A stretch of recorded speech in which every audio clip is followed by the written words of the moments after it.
अस्सलाम वालेकुम जी। आज मैं बनाने लगी हुई इमली की चटनी। बहुत इजी है इसकी रेसिपी। तो चलें इसकी रेसिपी की तरफ चलते हैं। इमली की चटनी बनाने के लिए 1 पाव के करीब इमली थी और इसमें 1 कप मैंने पानी डाल के तो इसको भिगो के तकरीबन 1-1.5 घंटा पहले रख लिया था। तो अब मैं इसको अच्छे से छान लूँगी ताकि इसकी गुठली और जो इसके अंदर एक जाला सा होता है वो सारा इसमें से निकल जाए।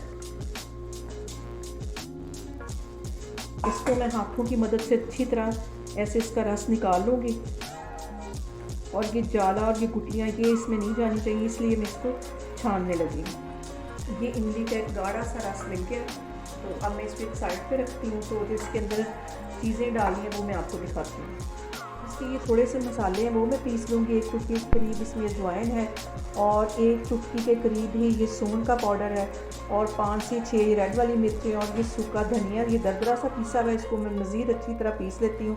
तो फिर मैं आगे आपको दिखाती हूँ। 3 गिलास मैंने पानी के एक पैन में डाल दिए थे, ये गर्म हो गया। तो अब ये मैं सारा इमली का रस इसमें डाल दूँगी।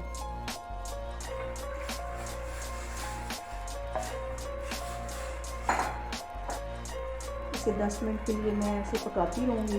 तो फिर मैं आगे आपको दिखाती हूँ। अब मैं ये सारे मसाले इसके अंदर डाल दूँगी। सारे मैंने अच्छे से पीस लिए थे, इसको भी इसके अंदर डाल दूँगी। 1 टीस्पून इसमें मैं नमक डाल दूँगी।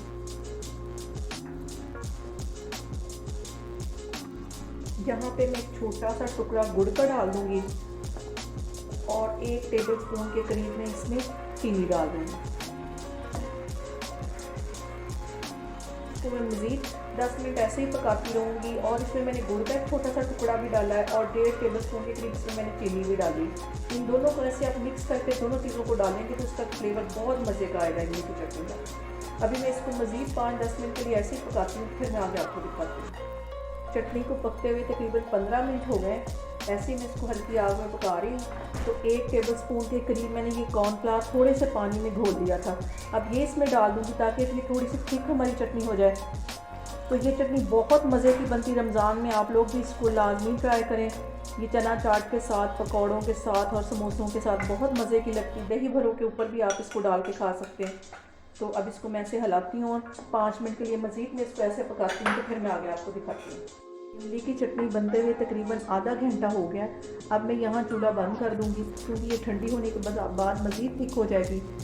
तो अभी भी ये काफ़ी थिक होगी लेकिन ठंडी होने के बाद ये मज़ीद थिक हो जाएगी। चूल्हा बंद करती हूँ तो फिर मैं आपको डिश आउट करके दिखाती हूँ। यहाँ पे हमारी इमली की चटनी बनके तैयार हो गई है और ये अभी गर्म है। और ये देखें अभी भी काफ़ी हद तक ये गाढ़ी हो चुकी है। ठंडे होने के बाद ये मज़ीद गाढ़ी हो जाएगी। आप लोग भी इसको लाजमी रमज़ान में ट्राई करें। और ये तकरीबन 1-1.5 महीना बिल्कुल भी नहीं ख़राब होती। फ्रिज में इसे रखें, बाहर रखें, ये नहीं ख़राब होगी। तो आप लोग इसको ट्राई करें। मुझे कमेंट्स में बताएं कि आपको ये मेरी रेसिपी कैसी लगी। अल्लाह हाफिज़।